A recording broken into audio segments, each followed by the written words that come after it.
अब अहिलेको संविधान मैले पटक पटक भन्दै आएको छु, संविधानमा धेरै कमी कमजोरीहरू छन्। धेरै मात्रै होइन कि गम्भीर प्रकारका कमी कमजोरीहरू छन्। संविधान अन्तर्गत बनेका कानुनहरूको हिसाबले होइन, कानुन कार्यान्वयनको हिसाबले, सबै हिसाबले देश अहिले दुर्दशातर्फ अगाडि बढिरहेको स्थिति। देशलाई हाँक्नको लागि सक्षम छैनन्। यी राजनीतिक दलहरूबाट देशले निकास पनि पाउँदैन, आम नागरिकको हित पनि हुँदैन, राष्ट्रको हित पनि हुँदैन। राष्ट्रिय गान भनेको देशभक्ति जगाउने हो होइन, व्यक्तिहरूलाई खास गरेर आम नागरिकहरूलाई चाहिँ एउटा जुर्मुराउने हो वास्तवमा होइन, रगत तताउने हो, हौसला दिने हो, केही गरौँ भन्ने हो।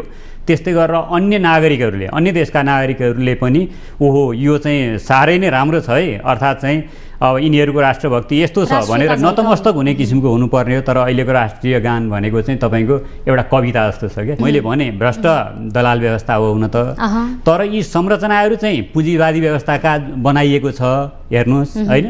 अनि गन्तव्य चाहिँ राखिएको छ समाजवाद है भनेपछि यो अब समाजवादको व्याख्या कसरी गर्ने, त्यहाँको संसदमा प्रतिनिधित्व गर्ने चाहिँ सांसदहरू सबैभन्दा भ्रष्ट अहिले हुन् त, अर्थात् चाहिँ निकममा अहिले हुन् त भन्ने किसिमको प्रश्न पनि उठिरहेको स्थिति छ। तर नेपाल जस्तो देशमा जहाँ राजनीति नै सबथोक हो, राजनीति नै सबथोक हो भनिन्छ र राजनीतिक दलको नेताको नाम लिएपछि अर्थात् म राजनीतिक दलमा आबद्ध छु, म राजनीतिक दलको नेतृत्व गर्छु भनेपछि उसलाई चाहिँ सबै उन्मुक्ति छ। चीन, भारत र अमेरिका खास गरेर यी तीनवटा देशहरूसँग चाहिँ सधैँभरि चर्चामा आइरहने देश हो भने नेपाल कसरी सानो हुन्छ?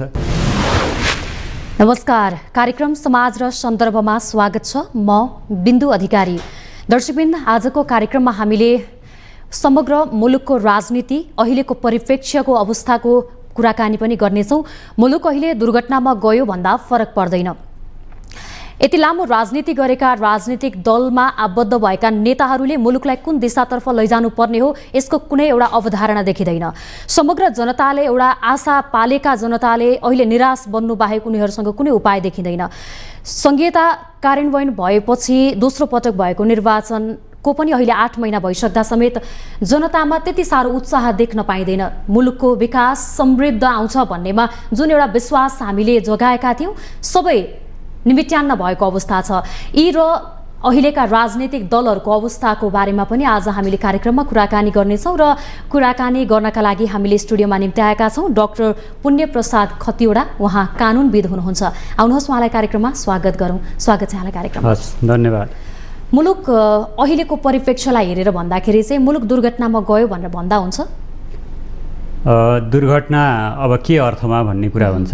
जस्तो अब सुशासनको दृष्टिकोणले राजनीतिक दलहरूले जुन बाटो दोहोऱ्याइरहेका छन् यो बाटोलाई हेर्दाखेरि चाहिँ हामीले के भन्ने यसलाई? हजुर होइन, राजनीतिक दलहरू मात्रै नभनौँ, देशको समग्र व्यवस्थासँग चाहिँ जोड्नुपर्ने हुन्छ।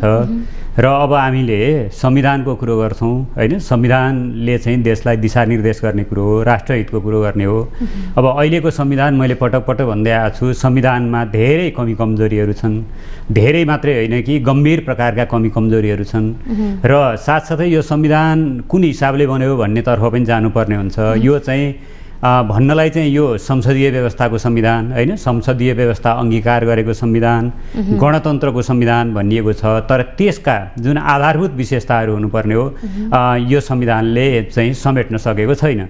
र यसरी हेर्दाखेरि चाहिँ समग्र रूपमा व्यवस्थाको हिसाबले, संविधान देशको मूल कानुनको हिसाबले, संविधान अन्तर्गत बनेका कानुनहरूको हिसाबले होइन, कानुन कार्यान्वयनको हिसाबले, सबै हिसाबले देश अहिले दुर्दशातर्फ अगाडि बढिरहेको स्थिति। यसलाई निकास दिलाउनका लागि हजुर सबैले पहल आफ्नो ठाउँबाट गरेकै छौँ भन्ने खालका हामीले प्रतिबद्धताहरू नसुनेका होइनौँ।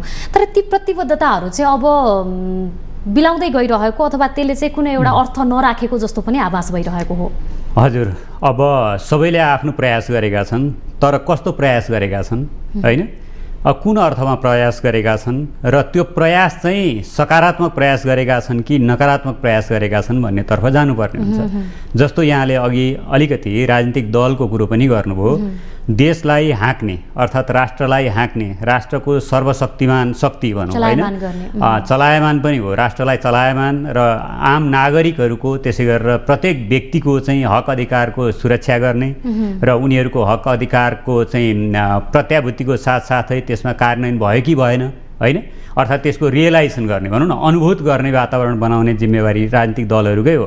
किनभने बहुदलीय राजनीतिक व्यवस्थामा राजनीतिक दलहरूभन्दा माथिल्लो अर्को कुनै शक्ति छैन। तर राजनीतिक दलहरू आफैमा धेरै कमी कमजोरीहरू छन्। जस्तो धेरै कमी कमजोरीहरू भनेको कस्तो भने राजनीतिक दल सम्बन्धी जुन हाम्रो मान्यता छ नि, राजनीतिक दलको दर्ताको कुरो गरौँ भनौँ, त्यस्तै गरी राजनीतिक दलका नेतृत्वहरूको कुरो भनौँ, यी समग्रमा चाहिँ यतिसम्म चाहिँ यो दुरवस्था छ, यतिसम्म सङ्कीर्णता छ, यतिसम्म चाहिँ यिनीहरू कानुनभन्दा बाहिर गएर चाहिँ एउटा निरङ्कुशताको हिसाबले चलिरहेका छन् होइन। ती सबैको कारणले गर्दाखेरि वास्तवमा अहिलेका राजनीतिक दलहरू देशलाई हाँक्नको लागि सक्षम छैनन्। यी राजनीतिक दलहरूबाट देशले निकास पनि पाउँदैन, आम नागरिकको हित पनि हुँदैन, राष्ट्रको हित पनि हुँदैन। जस्तो अब यसैमा मैले एउटा समग्रमा कुरो गर्ने, नीतिगत मात्रै कुरो होइन। जस्तो उदाहरणको लागि भनौँ, संविधानले राजनीतिक दलको गठन अर्थात् दर्ता सम्बन्धी व्यवस्था गरेको छ। त्यो दर्ता गर्दाखेरि के भन्छ भने राजनीतिक आदर्श हुनुपर्छ, मूल्य मान्यता हुनुपर्छ र राजनीतिक कार्यक्रम हुनुपर्छ। तर अहिलेका राजनीतिक दलहरूको दर्ता हुँदैदेखि, मैले त्यहाँभित्रका व्यक्तिको कुरो गरिरहेको छैन, दर्ता हुँदैदेखि चाहिँ अहिले हामीले निर्वाचन आयोगमा गएर हेरौँ, यिनीहरूको चाहिँ अलग अलग चाहिँ राजनीतिक दर्शन, अलग अलग विचारधारा, अलग अलग कार्यक्रम हुनुपर्छ। तर अहिलेका राजनीतिक दलहरूको सम्बन्धमा हेर्दाखेरि यो कुनै पनि देखिँदैन र यिनीहरू यी समग्र दृष्टिकोणले पनि स्खलित छन् र यिनीहरूबाट राष्ट्रको हित हुन सक्ने स्थिति छैन जबसम्म सुधार गरिँदैन। जस्तो नि पछिल्लो समय चाहिँ अलिकति यो समाजवाद भन्ने शब्द अलिकति धेरै नै चर्चामा छ। विशेष गरी कम्युनिस्ट विचारधारा भएका पार्टीहरूमा चाहिँ बढी सुनिन्छ अझ बढी।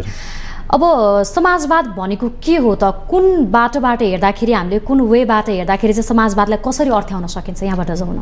अब समाजवादको धेरै लामो परिभाषातर्फ नजाउँ, म संविधानकै राजनीतिक दलहरूले फरक फरक अर्थ्याउनु भएको छ। हजुर, म संविधानकै कुरो गर्छु। मैले अघि नै सुरुमै संविधानमा धेरै कमी कमजोरी छ, त्यसमा पनि गम्भीर किसिमका कमी कमजोरी छन् भने हाम्रो संविधानको प्रस्तावनामा छ समाजवाद उन्मुख भन्छ। त्यस्तै गरेर भित्र पनि चाहिँ यो समाजवाद उन्मुख राष्ट्रकै परिभाषामा पनि समाजवाद उन्मुख भन्ने छ।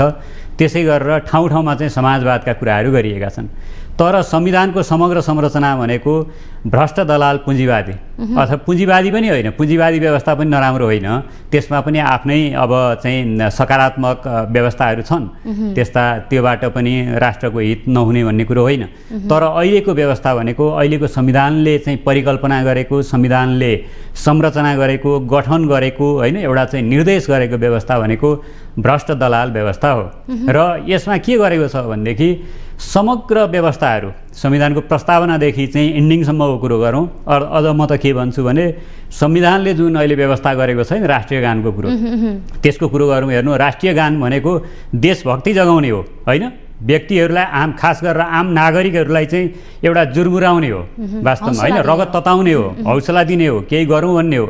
त्यस्तै गरेर अन्य नागरिकहरूले, अन्य देशका नागरिकहरूले पनि ओहो यो चाहिँ साह्रै नै राम्रो छ है, अर्थात् चाहिँ अब यिनीहरूको राष्ट्रभक्ति यस्तो छ भनेर नतमस्तक हुने किसिमको हुनुपर्ने हो। तर अहिलेको राष्ट्रिय गान भनेको चाहिँ तपाईँको एउटा कविता जस्तो छ क्या होइन, कविता बनाइएको छ, त्यो जानाजान बनाइएको हेर्नु होइन। यसमा चाहिँ राष्ट्रभक्तिको कहीँ पनि गुन्जायस छैन र राष्ट्रप्रति समर्पित हुनुपर्छ भन्ने गुन्जायस पनि छैन।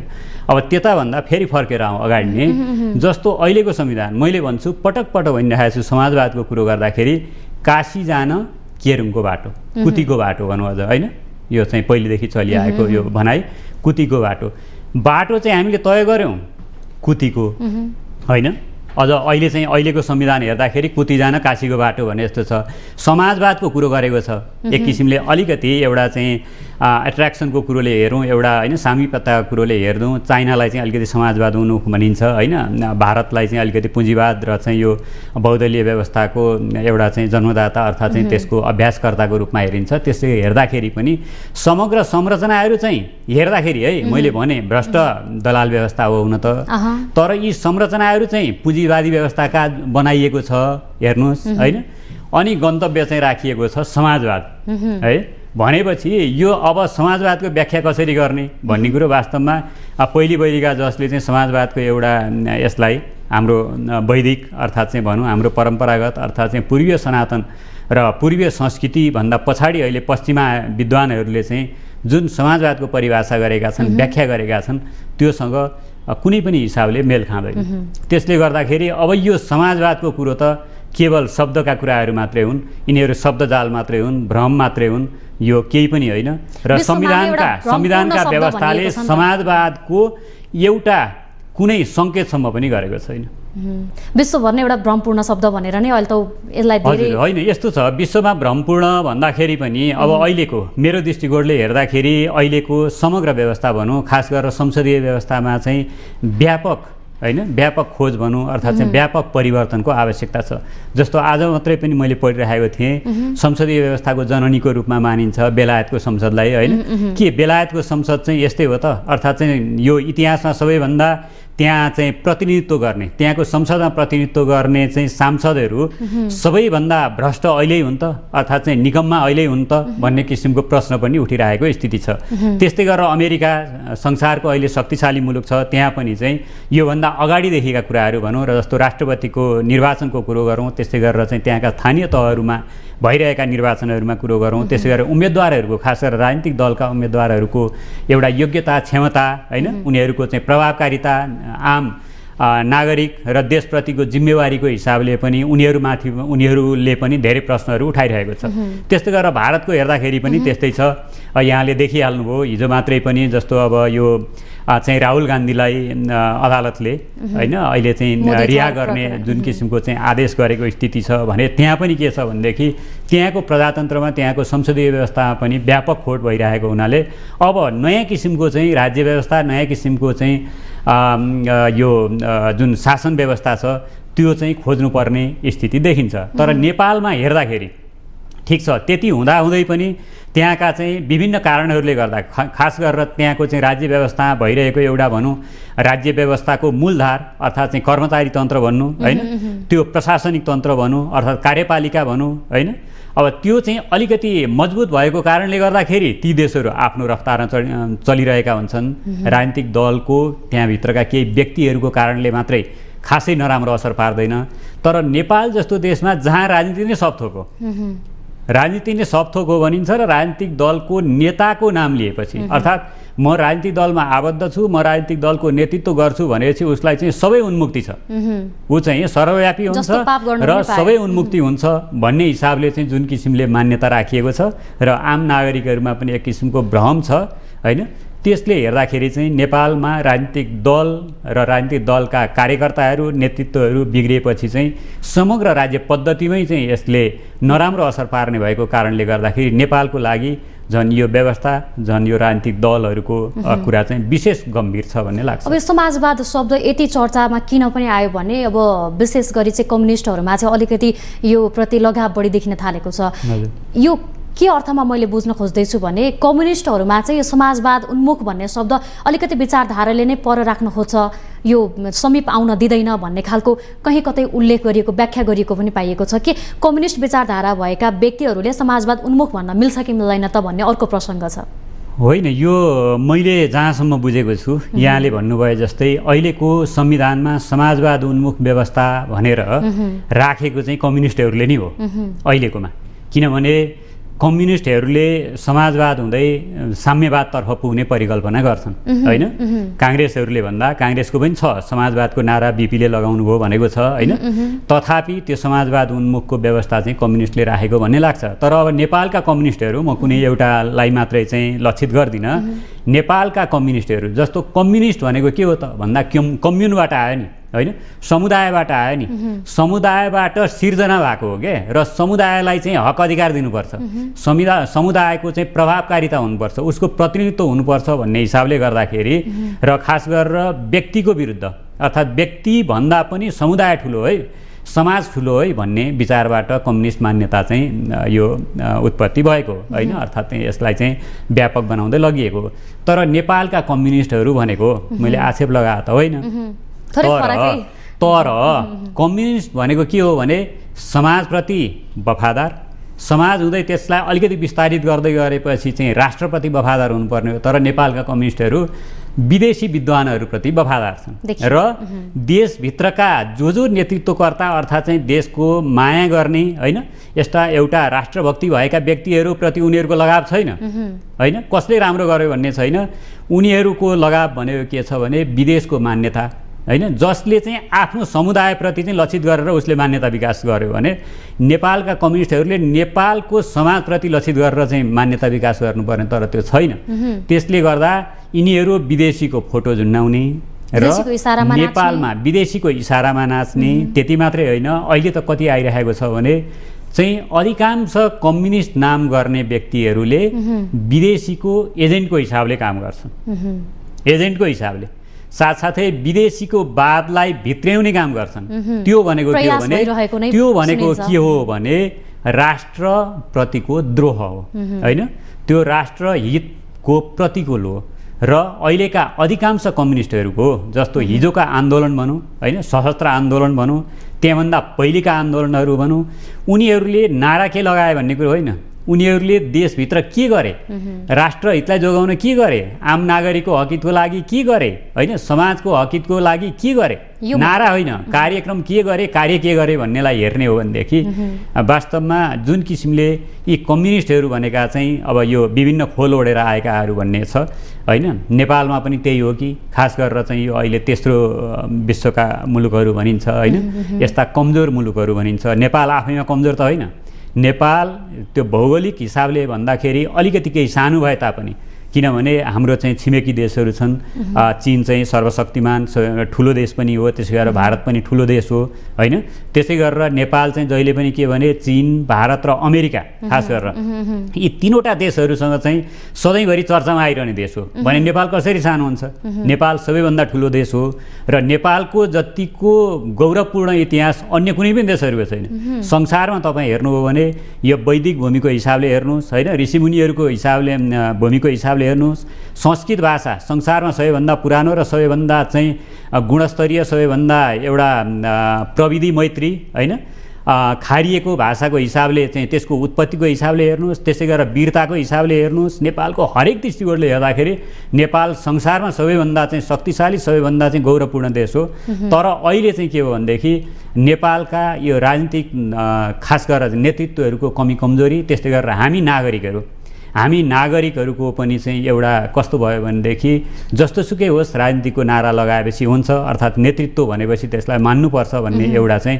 बढी क्या अलिकति चाहिँ यो के भन्ने अब यसलाई चाहिँ एउटा विवेक बिनाको चाहिँ अरूलाई नेतृत्व मान्ने किसिमको एक किसिमको जुन दास मनोवृत्ति चाहिँ बढिरहेको छ त्यसले गर्दाखेरि नेपालमा चाहिँ चाहे कम्युनिस्ट भनौँ होइन चाहे चाहिँ एउटा बहुदलीय व्यवस्था भनौँ चाहे गणतन्त्रको कुरो भनौँ यसको अर्थ मैले चाहिँ फेरि राजा ल्याउनुपर्छ भन्ने अर्थले होइन तर के भने देशलाई के चाहिएको छ भन्ने हिसाबले चाहिँ जान सक्ने जुन चाहिँ एउटा विवेक भएका व्यक्तिहरू हुनुपर्ने हो होइन त्यसतर्फ चाहिँ आफूले एउटा स्वतन्त्र हिसाबले निर्णय गर्न सक्ने क्षमताको अभावको कारणले गर्दाखेरि अहिले विभिन्न खोल ओढेका व्यक्तिहरू चाहिँ विभिन्न शब्दजालहरू चाहिँ यहाँ बुन्ने व्यक्तिहरूले चाहिँ नेपालमा रजाइ गर्ने र नेपाललाई चाहिँ राष्ट्रहित विरुद्ध काम गर्ने काममा चाहिँ बढावा दिइरहेको स्थिति छ जस्तै यो समाजवादी मोर्चा घोषणा भयो समाजवादको शब्द जति चर्चामा आयो त्यति नै अब समाजवादी मोर्चा घोषणा हुने लगतै अब नेकपाहरूको एकताको प्रसङ्ग पनि उत्तिकै चर्चामा छ अझ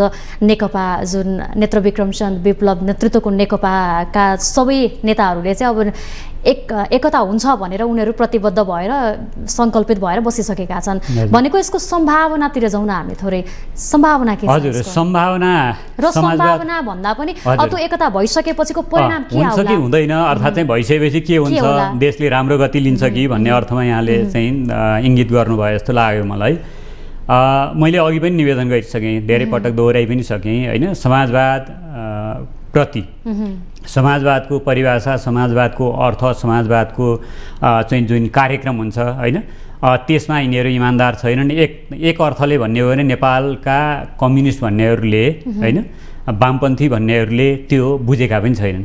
किन बुझेका छैनन् भन्नुहुन्छ भने विदेशी रटान लगाएर मात्रै भएन, रटान लगाउने हो भने पनि ठिकै छ, त्यसलाई हुबहु नेपालमा उतारेको भए पनि हुन्थ्यो, तर त्यो छैन होइन। उनीहरू विदेशीको एजेन्टको हिसाबले मात्रै काम गर्छन् र विदेशीको निर्देशनमा काम गर्छन्।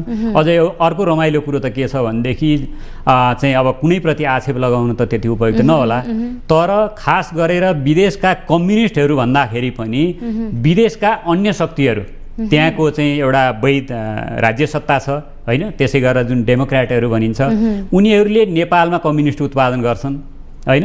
ल तिमी चाहिँ कम्युनिस्ट बन भनेर चाहिँ उत्पादन गर्छन् र त्यसैमा चाहिँ यिनीहरू नाच्छन् भन्ने कुरो पनि आइरहेको छ।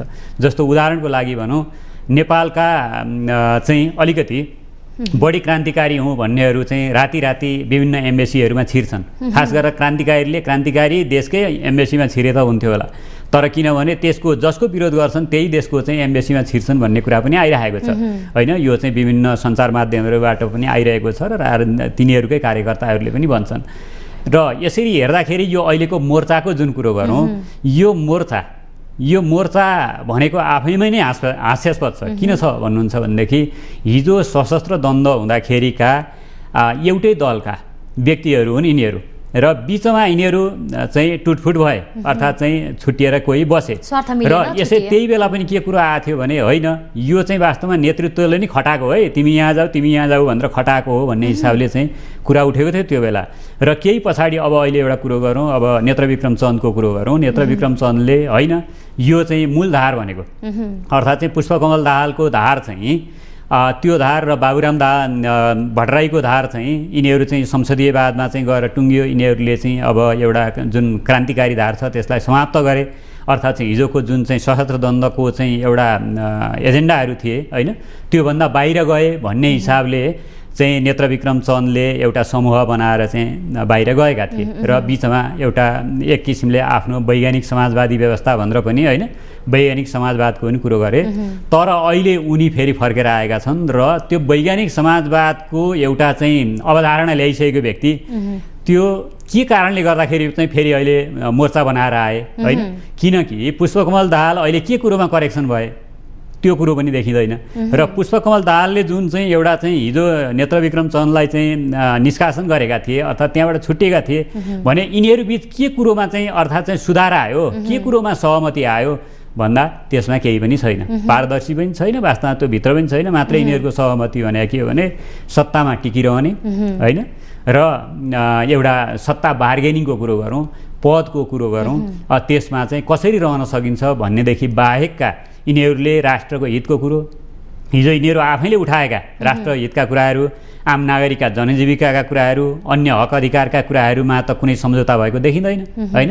अर्थात् चाहिँ यसमा यो किसिमले चाहिँ जाउँ न त भनेर आफ्ना कमी कमजोरीहरूलाई समीक्षा गरेर फेरि मिल्न आएको पनि देखिँदैन। अन्य दलहरूको पनि त्यही किसिमको छ भने यो त के छ भने पार्टी अस्तित्व मात्रै होइन, यहाँ विभिन्न कुराहरू छन्। जस्तो उनीहरूलाई चाहिँ जसले चाहिँ हिजो परिचालन गरेका थिए अर्थात् कोही परिचालन नगरेका व्यक्तिहरूको हकमा पनि यो चाहिँ जुन सङ्क्रमणकालीन न्यायको व्यवस्था छ, सङ्क्रमणकालीन न्याय भनेको चाहिँ अब यसलाई तुरुन्तै टुङ्ग्याउनु पर्ने व्यवस्था थियो होइन। यो स्थितिमा सङ्क्रमणकालीन न्यायलाई चाहिँ यिनीहरूले के गरे भने लिङ्गरिङ गरेको कारणले अन्तर्राष्ट्रिय जगत, राष्ट्रसङ्घ र चाहिँ अन्य शक्तिशाली देशहरूले खास गरेर चाहिँ एउटा मानव अधिकारको दृष्टिकोणले अलिकति उन्नत स्तरमा रहेका होइन ती देशहरूले नेपालप्रतिको हेर्ने दृष्टिकोणमा चाहिँ परिवर्तन हुने भयो। अर्थात् चाहिँ ती देशहरूको यिनीहरूले भ्रमण गर्न पनि नसक्ने र त्यहाँबाट चाहिँ लाभ लिन पनि सक्ने स्थिति नरहेको कारणले गर्दाखेरि यिनीहरूलाई के भयो भने अब हामी कुनै पनि बेला फस्न सक्छौँ।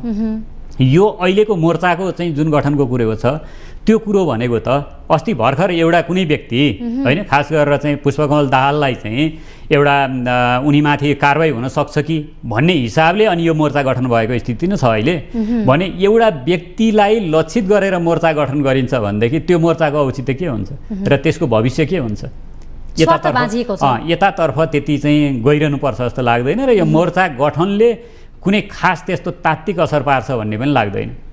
एकताको कुरा पनि त्यही भयो। एकताको कुरो पनि त्यही हो। जस्तो कम्युनिस्टहरूमै पनि अब अहिले पार्टी अध्यक्ष पुष्पकमल दाहाल जो प्रधानमन्त्री पनि हुनुहुन्छ उहाँले स्वयं भनिरहनु भएको छ पार्टी चाहिँ पार्टी जस्तो भएन भनेर भनिरहनु भएको छ। जसले स्वयं नेतृत्व गरिरहनु भएको छ पार्टीलाई, उहाँले स्वयं पार्टी जस्तो भएन भनेर भनिरहँदा यो विषयलाई चाहिँ कतिको लज्जास्पद हो भनेर भन्न सके होला त? जसले नेतृत्व गर्छ पार्टी हजुर उसैले सुधार गर्न सकेको छैन भने देश हाँक्ने कुरा त धेरै ठुला भयो नि। हजुर, मैले त्यही कारणले गर्दाखेरि पटक पटक भन्छु, राष्ट्रको अनुकूल अर्थात् राष्ट्रको मौलिक हित होइन, मौलिक परम्परा अर्थात् चाहिँ मौलिकवादमा त उहाँहरूले राजनीति गर्नुभएको होइन।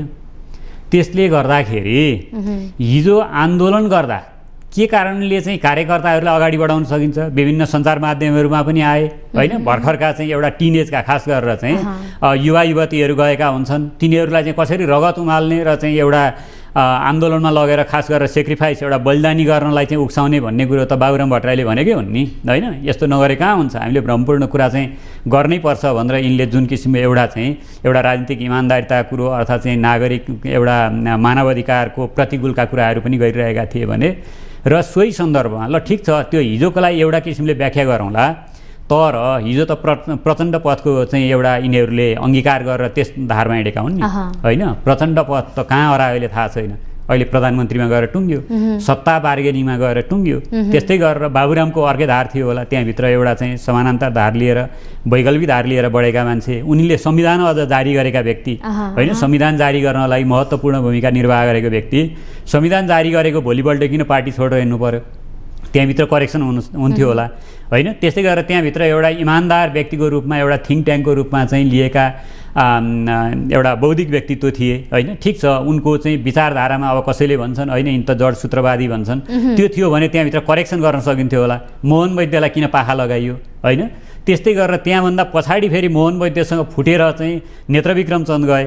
अब नेत्रविक्रम चन्द के कारणले गएर के कारणले उनको वाद हटायो भन्ने हिसाबले गर्दाखेरि यी सबै कारणले गर्दा र यही कारणहरूमा अर्थात् चाहिँ यिनीहरूको चाहिँ वादभित्रको चाहिँ जुन यिनीहरूको आफैमा अविश्वास, आफैले ल्याएको वादमा चाहिँ अविश्वासको कारणले गर्दाखेरि यिनीहरूको दल त छिन्न भिन्न भयो। यिनीहरूको चाहिँ खास गरेर कार्यकर्ताहरू छ, कार्यकर्ताको एउटा संरचना छ, सङ्गठन छ, त्यो ध्वस्त भयो। त्यसले गर्दा केही गर्न सकिन्छ कि भन्ने हिसाबले यिनीहरू फेरि पनि गर्दैछन् होइन। तर यसको कुनै अर्थ छैन। अब चाहिँ यो शक्ति खास गरेर यिनीहरूको वितृष्णा यी र साथसाथै चाहिँ नेकपा एमाले र नेपाली काङ्ग्रेस को वितृष्णाका कारण मैले अब राप्रपाको त कुरा लिइनँ, किनभने राप्रपा ले अर्को छुट्टै किसिमको धारको खास गरेर भनौँ अब यो चाहिँ एक किसिमको अपदस्थ भन्ने कि अर्थात् चाहिँ हटाइएको राजतन्त्र छ होइन। त्यसको चाहिँ अहिले पनि प्रतिनिधित्व गरिसकेको स्थिति छ र ऊ चाहिँ आफैमा पनि एउटा छुट्टै किसिमको अर्थात् चाहिँ कुनामा बसेको स्थिति छ होइन। उसले आफूलाई सुधारेर ल्याउन सकेको पनि छैन र जुन हटाइएका चाहिँ राजा ज्ञानेन्द्र उनले पनि ल ठिक छ मैले चाहिँ विगतमा यस्तो यस्तो किसिमको गल्ती गरेँ होइन, म यसरी चाहिँ एउटा आम नागरिकको हिसाबले अर्थात् चाहिँ देशको प्रबुद्ध व्यक्तिको हिसाबले एउटा चाहिँ विगतमा धेरै लामो समय चाहिँ शासन गरेको एउटा लिगेसीको हिसाबले होइन, त्यो हिसाबले चाहिँ म यस्तो यस्तो किसिमको चाहिँ भिजन मसँग छ भनेर पनि दिन सकेको स्थिति छैन। र त्यसले गर्दाखेरि अब अहिले कुनै पनि हिसाबले चाहिँ यी पुराना शक्तिहरूबाट देशको हित हुने कुनै पनि गुन्जायस छैन। र साथसाथै अब यिनीहरू कुरो गरौँ, अब नयाँ जुन राजनीतिक दलहरूको कुरो गरेको छु मैले अघि नै राजनीतिक दलको कुरो गरेँ नि, राजनीतिक दल दर्ताको कुरो गरेँ नि। नयाँ राजनीतिक दल दर्ता गर्दाखेरि यिनीहरूले के नयाँ दर्शन लिएर गए निर्वाचन आयोगमा होइन, के नयाँ चाहिँ सिद्धान्त लिएर गए र के नयाँ कार्यक्रम लिएर गए भन्दाखेरि वास्तवमा केही पनि लगाएका छैनन्। यिनीहरू व्यक्तिलाई एउटा व्यक्तिको फोटो टाँसेर जस्तो भन्नुहोस् एउटा चाहिँ यो महिलाहरूको लागि मात्रै चाहिँ बस सञ्चालन गर्ने जुन एउटा सङ्कीर्णता भनौँ न, एउटा महिला र पुरुष अहिलेको हिसाबले अहिलेको जुन जमाना छ अहिलेको युगमा छ अहिलेको युगमा चाहिँ कुरो गर्दाखेरि महिलाको लागि छुट्टै बस पुरुषको लागि छुट्टै बस हुन्छ, त्यो हुनै सक्दैन। मानवाधिकारको दृष्टिकोणले ठिक छ, मानवाधिकारले के भन्छ भने महिलाहरूको चाहिँ समान किसिमको अधिकार हुनुपर्छ भन्ने छ होइन। तर एउटा महिलाको लागि भनेर एउटा बस सञ्चालन गरेर त्यसमा आफ्नो फोटो टाँसेर हिँड्ने व्यक्तिको पछाडि के सिद्धान्त हुन्छ, के मूल्य मान्यता हुन्छ होइन, के कार्यक्रम हुन्छ र उसले चाहिँ राष्ट्रको हितको लागि के चाहिँ दिन सक्छ। अब हुँदा राष्ट्रपालाई त संक्रमणकालीन पार्टी शुद्ध भन्न भ्याइएको छ कि यो वास्तवमा हो? संक्रमणकालीन भन्दाखेरि पनि कस्तो भयो भने नेपालमा हजुर हो गन्तव्य यसको केही पनि देखिएन। हुन त यी आफैमा यिनका नेतृत्व आफैमा चाहिँ शङ्कास्पद हुँदै आए होइन। म त के भन्छु भने कुनै पनि राजनीतिक दल जस्तो राजनीतिक विचारधारा मान्यता कार्यक्रम ल्याउन् उनीहरूले सेपरेट ल्याउनु पर्छ होइन। र ठिक छ तत्काल चाहिँ कुनै एउटा बौद्धिक वर्गले तत्कालले चाहिँ नमान्ला अर्थात् चाहिँ आम नागरिकहरूले नमान्ला, विदेशीहरूले नमान्ला, अर्थात् कसैले मान्दैन, तर उनीहरूले स्पष्ट भिजन लिएर जानु पर्यो होइन, शान्तिपूर्ण हुनु पर्यो। त्यो ठिक छ, त्योदेखि बाहेक स्पष्ट भिजन लिएर जाने भए ठिक छ, त्यो कुनै बेला आउला होइन। त्यसलाई अलिकति सुरुमा विश्वास नगरिए तापनि कमसेकम राजनीतिक दल हो भन्न सकिएला। तर अहिले खोलिएका यी नयाँ राजनीतिक दलहरू जुन छन्, यी राजनीतिक दलहरूमा त्यस्तो कुनै पनि भिजन छैन। यिनीहरू एउटा व्यक्ति केन्द्रित छन्, साथसाथै एउटा तराईतिर खोलिएको एउटा राजनीतिक दलको कुरो छँदैछ होइन। उसले चाहिँ एउटा व्यक्तिलाई चाहिँ जेलबाट निकाल्नको लागि र त्यत्रो सौदाबाजी गरेर चाहिँ गएको र अहिले चाहिँ फेरि मन्त्रीमा भागभण्डा नमिलेर चाहिँ राजीनामाका कुराहरू आइरहेको भन्ने कुरा पनि छँदैछ होइन। भने यो सबै सत्ता स्वार्थमा छ। र यस्तो सत्ता स्वार्थ भनेको ल ठिक छ, सबैको सत्ता स्वार्थ पनि हुन्छ, तर त्यो स्वार्थ के का लागि होइन। जस्तो सत्तामा जाने के को लागि भन्दा हाम्रो संविधानले परिकल्पना गरेको व्यवस्थाको संरक्षण प्रवर्धनका लागि होइन, आम नागरिकहरूको हकितका लागि के का लागि भन्ने त हुनु पर्यो नि। भन्दा त्यहाँभित्रको एउटा कुनै व्यक्तिको लागि, एउटा कुनै समूहको लागि जाने भनेपछि यिनीहरूबाट चाहिँ अरू राम्रा कुराहरू हुन्छन् होइन। अर्थात् चाहिँ यिनीहरूको एकताले केही हुन्छ, अर्थात् चाहिँ एकताबाट चाहिँ कुनै व्यक्तिहरू छुट्टिएर गएर चाहिँ अब नयाँ सुरुवात हुन्छ, अर्थात् नयाँ राजनीतिक दलको एउटा जुन मखुन्डो पहिरिएर जान्छन् उनीहरूबाट केही हुन्छ भन्ने चाहिँ अहिले अवस्था छैन। त्यसले गर्दा समग्र रूपमा एउटा निष्पक्ष हिसाबले अनुसन्धान गरेर देशप्रति को एउटा लगाव अर्थात् चाहिँ राष्ट्रहितलाई केन्द्रबिन्दुमा राखेर नयाँ संविधानै यो अहिलेको संविधानबाट यो चक्रव्यूहको संविधान हो हेर्नु, योबाट कहीँ पनि पुग्न सकिँदैन। हुन त यहाँले मलाई अर्को प्रश्न सोध्न सक्नुहुन्छ सायद होला, त्यो म यही नै प्रश्न पनि यो गरिहालौँ। किन भन्दाखेरि अहिले जुन सुन तस्करीको कुरो गरेको छ होइन, यो सुन तस्करीको कुरो आयो नि, अब यसमा के छ, अनुसन्धान कसले गर्ने भन्ने छ। हेर्नु है, हाम्रो संविधानले के गरेको छ व्यवस्था, संविधानले अनुसन्धान गर्ने भनेको एउटा छ गुप्तचर, राष्ट्रिय अनुसन्धान विभागलाई अनुसन्धान विभाग होइन, त्यसले अनुसन्धान गर्छ। र अर्को भनेको अख्तियार दुरुपयोग अनुसन्धान आयोग छ। ठिक छ, त्यहाँभित्रका व्यवस्थाहरूलाई टेकेर होइन अख्तियारको समेत निर्देशन हुन्छ, अर्थात् चाहिँ राज्यको अन्य निकायहरूको समेत उपस्थितिमा उनीहरूको समेत सहभागितामा, जस्तो राजस्व अनुसन्धान होला होइन, यी भित्रका टुक्रे अनुसन्धानहरू गर्न सकिन्छ, यिनीहरू हो नि। तर यहाँ अहिले तपाईँ अनुसन्धान गर्ने निकायहरू हेर्नुहोस्, प्रहरीले भित्र राजस्व पनि अनुसन्धान गरिन्छ, प्रहरीको काम राजस्व अनुसन्धान गर्ने हो होइन नि। भनेपछि एउटै कुरोलाई अनुसन्धान गर्नको लागि तपाईँ त्यो क्षेत्रमा विज्ञता नभएको, अर्थात् एउटै निकायले के गर्छ भने म सर्वव्यापी हुँ भनेर सबै कुरोको अनुसन्धान गरिदिने, सबै कुराको ठेक्का लिने व्यवस्था अहिलेको संविधान र कानुनले गरेको छ। र त्यसले गर्दाखेरि जिम्मेवारी पनि अभाव छ। र अर्को भनेको के छ भने यस्ता किसिमका अनुसन्धानहरूले त्यो अनुसन्धानलाई डिट्र्याक्ट गर्छ क्या, अर्थात् के गर्छ भने यसलाई चाहिँ तर्काइदिन्छ होइन, यसलाई कमजोर बनाउँछ र यो चाहिँ सामसुम हुने स्थितिले चाहिँ यो चाहिँ वास्तवमा जो दोषी हो त्यो व्यक्ति उम्किन्छ होइन, यो दोषी व्यक्ति उम्केर जो निर्दोषी व्यक्ति छ त्यो चाहिँ फस्ने सम्भावना हुन्छ। अहिले पनि भइरहेको यस्तै छ। भने यो संविधानले परिकल्पना गरेको, संविधानले केही राम्रा व्यवस्थाहरू गरेको भए तापनि त्यसलाई कानुन ल्याएर चाहिँ त्यसलाई के गरे हुन्छ भने संवैधानिक व्यवस्थालाई निस्तेज गरिदिएको। जस्तो यही कुरो गरौँ, जस्तो क्विन्टलका क्विन्टल सुन आउँदाखेरि धेरै पटक कुरो उठिरहेको छ, सामान्य नागरिकलाई जुत्ता मोजा खोल्न लगाउने, पेटी खोल्न लगाउने, मोजा खोल्न लगाउने, पेन ड्राइभ सेन ड्राइभ हरेक कुरो निकाल्न लगाउने होइन। एउटा सामान्य नागरिकले अलिकति चाहिँ 1-2 तोला सुन ल्यायो भने चाहिँ ती चाहिँ जरिवाना गर्ने, उसलाई कैदै हाल्ने, त्यस्तोसम्म गर्नेले क्विन्टलका क्विन्टल सुन ल्याउँदाखेरि होइन, त्यस्तै बारम्बार होइन। यो त के छ भने राज्य संरक्षित हो क्या, यो राज्य संरक्षित अपराध हो यो हेर्नु होइन। अब यस्ता अपराधहरू चाहिँ के गरे हुन्छ भने राज्यले र खास गरेर संविधानले व्यवस्था गरेका निकायहरूलाई निकम्मा बनाइन्छ है, निकम्मा बनाएर अन्य निकायहरूमा जस्तो अहिलेको यो सुन तस्करीको अनुसन्धान सिआइबीले गर्ने हो र भनेको। सिआइबीले गर्ने भन्ने संविधानले कहाँ कल्पना गरेको छ? ठिक छ, संविधानले सिआइबीको कुरो गर्नुपर्ने भन्नु होला यहाँ फेरि, होइन? संविधान अन्तर्गत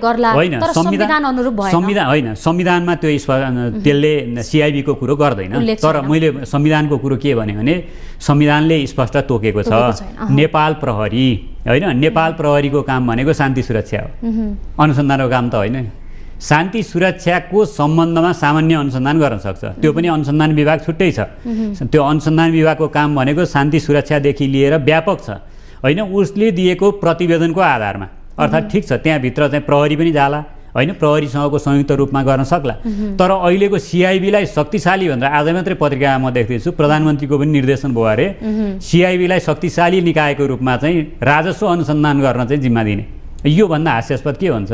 किनकि प्रहरी ऐन 2012 छ, हेर्नु, प्रहरी ऐन 2012 को तपाईँ दफा 39 को कुरो गर्नुहुन्छ। यहाँ चाहिँ त्यो सिआइबीको गठन भनेको प्रहरी ऐन 2012 को दफा 39 बमोजिम गठन भएको छ। त्यसमा के छ भने सामान्य एउटा नियम बनाउन सक्ने भन्ने छ, होइन? त्यो शान्ति सुरक्षाको लागि प्रहरीले आफ्नो काम कर्तव्यलाई प्रभावकारी बनाउनको लागि चाहिँ गर्ने भन्ने छ। तर देशलाई नै उहाँ हल्लाउने, होइन? देशको समग्र राजस्वमै चाहिँ यो प्रभाव पार्ने किसिमको घटनाको अनुसन्धान चाहिँ एउटा नियमबाट गठन गरेको चाहिँ निकायले गर्न सक्छ? सक्दैन। किनभने यहाँ चाहिँ वास्तवमा त्यो जो दोषी छ, होइन, अर्थात् चाहिँ जसले चाहिँ कसुर गरेको छ, होइन, त्यस्ता व्यक्तिहरूलाई साँच्चै नै कारबाही गर्ने, साँच्चै नै अनुसन्धान गर्ने भन्ने किसिमले जोगाउन खोजिएको यो चाहिँ गर्न खोजिएकै होइन, यो त जोगाउन खोजिएको। किन जोगाउन खोजियो भने यसमा सबै व्यक्तिहरू संलग्न छन्, सबै राजनीतिक दलका छन्, होइन, र सबै पहुँचवाला व्यक्तिहरू छन्। साथसाथै यसमा त अझ रमाइलो कुरो के छ भन्नुहुन्छ भने त्यहाँभित्र 12-13 वटा चाहिँ त्यहाँ लेभल हुन्छ सुरक्षाको, हेर्नु है, एयरपोर्टमा खास गरेर, होइन? 12-13 वटा राष्ट्रिय अनुसन्धान विभाग हुन्छ, यो चाहिँ नेपाली सेनाको पनि हुन्छ, नेपाली सेना समेत हुन्छ, होइन? नेपाली सेना हुन्छ, त्यस्तै गरेर सशस्त्र प्रहरीको हुन्छ, प्रहरीको हुन्छ, राजस्वको हुन्छ, भन्सार छ, यिनीहरू तमाम छन् के, होइन? यिनीहरूबाट चाहिँ उम्केर जाने भन्ने कुरो त यो परिकल्पनै गर्न सकिँदैन भन्दा राज्य संरक्षित हो यो, होइन? र राज्य संरक्षित किन भयो भन्दाखेरि जुन संविधान कानुनले, संविधान र मूल अन्य संविधान अन्तर्गतका कानुनहरूले परिकल्पना गरेको छ, व्यवस्था गरेको छ, ती निकायहरूलाई बेकममा बनाइयो। र यसैमा म जोडी पनि हालौँ फेरि, अर्को के छ भने संविधानले जस्तो ठुल्ठुलो कुरा हो नि, यो त सानोतिनो कुरो होइन नि। त्यहाँ चाहिँ संविधानले के भन्छ भने नेपाली सेनाको काम भनेको राष्ट्रहित जोगाउने, होइन, राष्ट्रहित गर्ने। त्यसमा एउटा महत्त्वपूर्ण कडीको रूपमा के हुन्छ भने सीमाको संरक्षण गर्ने, होइन? सीमा संरक्षण भनेको के हो भन्दा सीमामा गएर गोली हान्ने, अर्थात् चाहिँ बन्दुक तेर्साएर बस्ने मात्रै होइन, एटलिस्ट कमसेकम सीमाबाट हुने आवागमनको रेकर्ड त राख्नु पर्यो नि, अभिलेख त राख्नु पर्यो नि, होइन? त्यो गर्दैन नेपाली सेनाले, है, कसैले पनि गर्दैन। ल नेपाली सेनाले अहिले नगर्ने हो भने अरूलाई गराउनु त भन्दाखेरि तपाईँ त्रिभुवन अन्तर्राष्ट्रिय विमानस्थलबाट विदेशिने व्यक्तिहरूको त रेकर्ड छैन भनेदेखि तपाईँ नेपालका सिमानाहरूबाट यो त अहिले यो उसको हवाईजहाजको मात्रै कुरो नगरौँ, होइन, यो विमानस्थलको कुरो मात्रै नगरौँ, यो नेपालका सिमानाहरूबाट चाहिँ यसरी चाहिँ यो अवैध कारोबार त कति छ भन्ने कुरो त्यो हामीले आकलनै गर्न सकिँदैन। र यस्तो अवैध कारोबार वास्तवमा राज्य चाहिँ प्रभावकारी हुँदाहुँदै तस्करहरू भनौँ, अर्थात् चाहिँ अवैध कारोबार गर्ने व्यक्तिहरू मौलाएका होइनन्, उनीहरूले गरेका होइनन्। राज्यको सत्तालाई, अर्थात् चाहिँ राज्यको शासन व्यवस्थालाई, होइन, राज्यका संयन्त्रहरूलाई उनीहरूले चुनौती दिएका होइनन्। राज्यका संयन्त्रहरूले नै यिनीहरूलाई चाहिँ लगाएको कारणले गर्दाखेरि यस्ता अवैध गतिविधिहरू भइरहेका हुन्छन्। र यहाँले अघि भन्नुभयो नि, जुन यो सुन प्रकरणमा सबै राजनीतिक दलहरू मुछिएका छन्, समावेश छन् भनेर भनिरहँदाखेरि हामीले एउटा आशंका गर्ने बाटो कहाँ पनि पाउँछौँ भने जब यो प्रकरण भयो त्योभन्दा एक हप्ता अगाडि मात्रै प्रधानमन्त्रीका स्वकीय सचिव जो हुनुहुन्थ्यो उहाँ चाहिँ राजस्व अनुसन्धानमा महानिर्देशक भएर आउनुभयो। भनेपछि उहाँ आएपछि यो घटना भयो भनेर जुन बाहिरिएको छ प्रसङ्ग, यसलाई हामीले यसमा यो दलको पनि छ है आशंका भनेर लिन सकिन्छ त? त्यसलाई पनि एउटा संयोग भनौँ, आधार नै त अब नभनौँ होइन, एउटा संयोग भनौँ भन्न चाहिँ। तर के भने भइरहेको व्यक्तिलाई विस्थापित गरेर नयाँ व्यक्ति त्यहाँ लैजानु पर्ने के आवश्यकता थियो? षड्यन्त्र थियो, त्यो कुरो हुनुपर्छ नि त। कुनै पनि काम गर्नुभन्दा पछाडि त्यसको पछाडि ऱ्यासनल हुनुपर्छ, आधार कारण हुनुपर्छ, र त्यस्तो आधार कारण भनेको मनासिब हुनुपर्छ कि चाहिँ त्यो भइरहेको व्यक्तिको पदावधि सकिनु पर्यो होइन, अर्थात् चाहिँ 2 वर्ष 4 वर्ष कतिमा फेर्ने हो त्यो सकिनु पर्यो होइन, अर्थात् चाहिँ त्यसले त्यहाँ चाहिँ केही गडबडी गरेको हुनु पर्यो, कमजोरी हुनु पर्यो, केही न केही त हुनु पर्यो नि। त्यत्तिकै किन ल्याउने, त्यत्तिकै किन हटाउने भन्ने बित्तिकै त्यो वास्तवमा एउटा गम्भीर आशंकाको कुरो हुन्छ, त्यसलाई आधार बनाउन सकिन्छ। साथसाथै अर्को कुरो भनेको जुन पक्रिएको कुरो छ नि, यो हामीले सुन्न त सुनेको, जस्तो शोभराजले पहिले पनि भन्थे होइन, नेपालको एयरपोर्टबाट चाहिँ चाह्यो भनेदेखि सुनको हात्ती पनि छिराउन सकिन्छ होइन, हात्तीभन्दा ठुलै छिर्दो रहेछ होइन, हात्ती जस्ता कतिवटा छिरिसके, त्यो पनि नियमित रूपमा छिर्दो रहेछ क्या, कहिलेकाहीँ मात्रै होइन भने राज्य व्यवस्थालाई यसरी कमजोर गरेको रहेछ भन्ने कुरो पहिल्यैदेखि आइसकेको रहेछ। सुरक्षाका दृष्टिकोणले यो वास्तवमा नेपालीहरू आफैमा अलिकति अनुशासित भएको कारणले मात्रै हो होइन। त्यति हुँदाखेरि पनि अझै पनि नेपालको चाहिँ राज्य सत्ताप्रति नेपालीहरू कस्तो छ भने आस्थावानै छन् क्या होइन। अब यो चाहिँ समग्र रूपमा अहिलेको चाहिँ तपाईँ हेर्नु, नेपालको समग्र विश्लेषण गर्ने हो भनेदेखि यति दुर्दशा छ हेर्नु होइन, यति दुर्दशा छ हामीले कल्पनै गर्न सक्दैनौँ। तपाईँ प्रधानमन्त्रीको कार्यालय पस्नुहोस्, अर्थात् चाहिँ तपाईँ एउटा सामान्य चाहिँ एउटा स्थानीय निकायमा चाहिँ गएर, स्थानीय तहमा गएर चाहिँ तपाईँ सेवा लिन जानुहोस् होइन, जहाँसुकै चाहिँ तपाईँ यति अव्यवस्था छ हेर्नु। एउटा नागरिकले चाहिँ वास्तवमा यो देशको म नागरिक हुँ होइन, मैले चाहिँ यो पाउनुपर्छ, अर्थात् चाहिँ मेरो हक अधिकार हो, मेरो संविधानले चाहिँ यो व्यवस्था गरेको छ भन्ने कुरो चाहिँ त्यसलाई चाहिँ कार्यान्वयन र अर्थात् आफूले अनुभूत गर्न सक्ने अवस्था काहीँ पनि छैन। र फेरि म त्यही सुनकाण्डमा चाहिँ जोड्छु, जस्तो व्यक्तिको चाहिँ पदस्थापन र चाहिँ त्यहाँबाट चाहिँ हटाइएको कुरो जुन गर्नुभएको छ, अहिले समातिएको सुनको कुरो भनेको यहाँले भने जस्तै एउटा के अनुमान गर्न सकिन्छ भने नयाँ व्यक्ति गए, नयाँ व्यक्ति गइसकेपछि तिनको हकमा जस्तो या त पुरानो भइरहेको जुन चाहिँ एउटा निरन्तरता छ होइन, त्यो निरन्तरताले यिनलाई पत्याएन होइन, अर्थात् चाहिँ आफू त्यहाँ गइसकेपछि केही देखाउनुपर्छ, अर्थात् चाहिँ यिनको मोलमोलाई बढी भयो, नमिलेपछि यो पक्रिएको मात्रै हो, यो समातिएको मात्रै हो। र पहिले पनि आएछन् धेरै चाहिँ सुनहरू चाहिँ पहिले सुन पक्रेर पछि पित्तल भएको स्थिति पनि छ हेर्नु होइन। यो अहिलेको सुन पनि अन्तिममा गएर तामा हुने, अर्थात् चाहिँ फलाम हुने, अर्थात् पित्तल हुने, अर्थात् चाहिँ जस्ता हुने के हुने स्थितिमा गएर टुङ्गिन्छ। यो वास्तवमा राज्य संरक्षित यो अपराध हो र यस्तो अपराध चाहिँ राज्य व्यवस्थामै परिवर्तन गर्नुपर्छ। राज्यको समातियो भन्नुको मतलब बारम्बार गरिएको, तर यो पटक चाहिँ हामी सबैको अगाडि एउटा केही गरेर देखाउनुपर्छ है भनेर देखाउनका लागि मात्रै समातिएको जस्तो होइन। गरेर देखाउनुपर्छ भन्दाखेरि पनि गरेर देखाउने हिसाबले वास्तवमा गर्न लगिएको हो भन्ने कुरै लाग्दैन मलाई। किन लाग्दैन भने के काम चाहिँ गरिएको छ। ल अहिले पनि समाचार हेर्नुहोस् होइन, प्रतिदिन चाहिँ तपाईँ एउटा पत्रपत्रिका हेर्नु, जुनसुकै पत्रपत्रिका हेरे पनि हुन्छ, देशमा अहिले हेर्नु सबभन्दा चाहिँ महत्त्वपूर्ण कुरो भनेको आम नागरिकहरूको चासो र साथसाथै आम नागरिक मात्रै होइन, हामीले एउटा सामान्य कुरो गरौँ, दुधको कुरो गरौँ होइन। देशमा देशभर अहिले चाहिँ लाखौँ गाई वस्तुहरू हेर्नु, गाई भैँसीहरूमा लम्पी स्किन भन्ने रोग लागेर त्यो चाहिँ महामारीको रूपमा चाहिँ फैलिरहेको छ र धेरै कुराहरू पनि उठिरहेको छ। यसलाई चाहिँ वास्तवमा पशुमा लागेको यो महामारीको रूपमा चाहिँ घोषणा गरेर यसलाई तत्काल चाहिँ कन्ट्रोलमा ल्याऊ होइन, यसलाई सम्बोधन गर र साथसाथै चाहिँ जो पीडामा परेका छन्, एउटा त पशुहरूको अधिकारको कुरो छुट्टै छँदैछ होइन, र पशुहरूको पनि संरक्षण गर र साथसाथै ती जो मर्कामा परेका कृषकहरू छन् होइन, ती कृषकहरूलाई पनि चाहिँ क्षतिपूर्ति दिने हो कि के गरेर हो र सम्बोधन गर भन्नेतर्फ चाहिँ अहिले आम नागरिकहरूको चासो छ, बुद्धिजीवीहरूको चासो छ। तर संसदमा पनि केही 2-4 जना सांसददेखि बाहेक अन्यको त्यतातिर ध्यान उठेको छैन। त्यो देशको अहिले चाहिँ सबभन्दा चाहिँ तत्कालै सम्बोधन गर्नुपर्ने विषय त्यो छैन। अर्को देशमा अब अहिले खाने चामल छैन भन्ने कुरो आइरहेको छ हेर्नुहोस् है। त्यस्तै गरेर देशमा तरकारीको अभाव यति हेर्नुहोस्। तपाईँ चाहिँ अहिले अब दैनिक कुरो गर्नुहुन्छ भने तरकारीदेखि लिएर तपाईँ एउटा दैनिक आवश्यकताका वस्तुहरू छन् नि, त्यसमा चरम अभाव भइरहेको, अर्थात् कृत्रिम चाहिँ तपाईँ महँगीको अवस्था छ, त्यतातर्फ ध्यान छैन होइन। यस्ता कुराहरूमा ध्यान छैन हेर्नुहोस् होइन।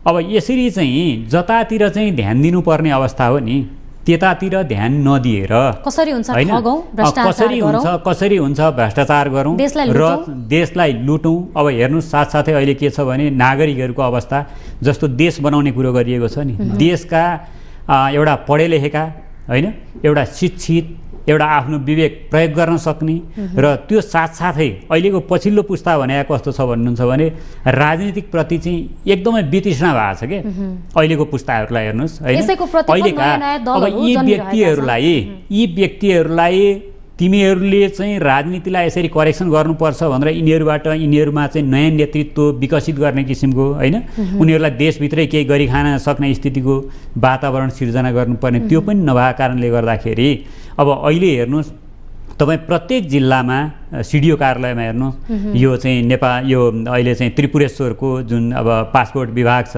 हैन, राहदानी विभाग, त्यहाँ हेर्नुहोस् त्यहाँको अवस्था हेर्दाखेरि त्यो चप्पल लगाएर आएका व्यक्तिहरूले चाहिँ पासपोर्टको लागि हेर्नुहोस् अब त्यहाँ पनि फेरि के गर्छ भनेदेखि पासपोर्टको नि इमर्जेन्सी भनेर 12,000 रुपियाँ तिर्नुपर्ने हैन। देशमा अहिले नेपाललाई चाहिँ कस्तो बनायो भने हरेक कुरो बेच्ने, हरेक कुरो भनेको सामान बेच्ने होइन, सामान बेच्ने होइन, जस्तो आधारभूत निशुल्क रूपमा दिनुपर्ने कुराहरू बेच्ने होइन।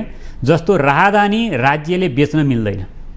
राहदानी भनेको व्यक्तिको एउटा चाहिँ विदेश जाँदाखेरिको आधारभूत पहिचान हो, त्यो राज्यले निशुल्क दिनुपर्छ। जसरी नागरिकता दिन्छ नि, किनभने विदेशमा नागरिकताले काम गर्दैन, राहदानीले काम गर्छ, त्यो व्यक्तिको पहिचानको कुरो हो हैन। पहिचान दिलाउने कुरो राज्यले पैसा लिन मिल्दैन हैन। उल्टै कुनै व्यक्ति विदेश जान्छ भने तिमी किन विदेश जान्छौ हैन, म यहीँ चाहिँ तिमीलाई चाहिँ रोजगार दिन्छु। अहिलेको संविधानले त रोजगारको पनि प्रत्याभूति गरेको छ हैन, तर त्यो भन्दैन ए विदेश जाने ल तिमीलाई अझ छिटो चाहियो, तिमीलाई आकस्मिक रूपमा चाहियो भनेदेखि त झन् डबल दिने भनेर चाहिँ यसरी राज्यले के गर्छ, व्यक्ति नागरिक बेच्छ। हेर्नुहोस् हैन, राज्यले नागरिक बेच्छ। नागरिकको प्रत्येक अत्यावश्यक कुराहरू जुन मानव अधिकारका आधारभूत मानव अधिकारका कुराहरू हुन्छन्, यी कुराहरू बेचेर चाहिँ अनि राज्यले कहाँ लगानी गर्छ भन्दा कथित नेताहरू, कथित उच्च तहका व्यक्तिहरू हैन, र कथित कर्मचारी संयन्त्र, कथित देशको औपचारिक संयन्त्रको सेवा सुविधाको लागि चाहिँ प्रयोग गर्छ। हेर्नुहोस् भनेपछि अहिलेको राज्य व्यवस्था राष्ट्रहितको लागि अर्थात् चाहिँ आम नागरिकको लागि समर्पित छ, अर्थात् त्यता उन्मुख छ भनेर कसरी कल्पना गर्ने। एकातर्फ पुराना जो स्थापित भइसकेका राजनीतिक दलहरू छ यी प्रति जनताको वितृष्णा, अर्कोतर्फ भने यिनै राजनीतिक दलप्रति वितृष्णा भएकै कारणले नयाँ दलहरू जो जन्मिएका छन् तिनीहरूप्रतिको एउटा व्यक्तिप्रतिको लगाव, यो जसको भविष्य अनिश्चित छ, गन्तव्यविहीन छ भनेर भनिरहँदाखेरि यो एकातर्फ यिनीहरूको भविष्य अब सकिँदै जाने हो कि भन्ने भइरहेछ, अर्कोतर्फ भने यिनीहरूको जसको गन्तव्य नै छैन।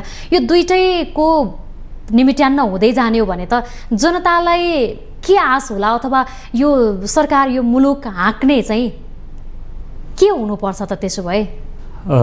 यो ज्यादै गम्भीर प्रश्न हो वास्तवमा। अब यसलाई हामीले बाहिरबाट कोही व्यक्ति ल्याउनु त भन्ने कुरो पनि भएन हैन, यी भित्रैबाट चाहिँ हामीले खोज्नुपर्ने हुन्छ। भित्रै खोज्दाखेरि एउटा इमान्दार सक्षम हैन, एउटा त्यस्तै गरेर चाहिँ देशप्रति चाहिँ वफादार व्यक्ति, आम नागरिकको समस्या बुझेको व्यक्तिबाटै चाहिँ खोज्ने हो। तर अहिलेको अवस्थामा त्यस्तो व्यक्तिहरूको अस्तित्व स्वीकार गरिएको स्थिति छैन हैन। मात्रै अलिकति थोरै आशाको किरण चाहिँ कसरी पहिले यो पलाउँदै गएको छ भने, जस्तो नयाँ पार्टी अहिले राष्ट्रिय स्वतन्त्र पार्टीकै कुरो गरौँ हैन, राष्ट्रिय स्वतन्त्र पार्टीभित्रका युवाहरू उनीहरू धेरैजना चाहिँ जस्तो अब राजनीतिक हिसाबले, विचारको हिसाबले हैन, त्यस्तै गरेर राष्ट्रप्रेमको हिसाबले उनीहरूको एक किसिमले भन्ने हो भने जस्तो व्यवहारमा उनीहरूको त्यति निपुणता आइसकेको पनि स्थिति छैन हैन। त्यो एउटा हरेक कुरोमा निपुणता त चाहिन्छ, तैपनि उनीहरू भने के भने राजनीति हिजोको जुन किसिमको फोहोरी राजनीति थियो नि, त्यो राजनीतिबाट चाहिँ अलग भएर आएका व्यक्तिहरू अहिले केही हुन्छ कि त भनेर एउटा चाहिँ हुलमुलमा परेको स्थिति चाहिँ हो। र तिनीहरूले अहिले कुरा के उठाइरहेका छन् भने होइन, यो राजनीतिभन्दा बाहिरका व्यक्तिहरू जस्तो खास गरेर यो चाहिँ देशको संयन्त्रमा रहने होइन, औपचारिक संयन्त्रमा रहने, प्रशासनिक संयन्त्रमा रहने। अर्थात् यिनीहरूले के भनिरहेका छन् भने अस्ति एउटा छलफलमा पनि आएको थियो, राष्ट्रपति पनि राजनीतिभन्दा चाहिँ बाहिरको व्यक्ति हुनुपर्छ है भन्ने किसिमले चाहिँ आवाजहरू उठाइरहेको स्थिति छ होइन। र त्यसले गर्दा अब भोलि ठिकै छ, अब किनभने बहुदलीय राजनीतिक व्यवस्थामा राजनीति नै नगरेको व्यक्ति, राजनीति नै नबुझेको व्यक्ति राष्ट्रपति अर्थात् चाहिँ महत्त्वपूर्ण पदमा जानुपर्छ भनेर त स्वीकार गर्न सकिँदैन। हस्, यहाँसँग हामी फेरि पनि संवाद गर्नेछौँ। आजको निर्धारित समय सकिएको छ। यहाँलाई धन्यवाद। हजुर, हस्, धन्यवाद यहाँलाई पनि। दर्शकबिन, आजको कार्यक्रममा हामीले समग्र अहिलेको राजनीतिको विषयमा कुराकानी गऱ्यौँ। हाम्रा अतिथिले आजको नेपालको राजनीति कुन दिशातर्फ गइरहेको छ भन्ने विषयमा पनि विश्लेषण गरिरहनु भएको थियो। आजको निर्धारित समय सकिएको छ। माउन्टेन टेलिभिजन HD हेर्दै रहनुहोला। नमस्कार।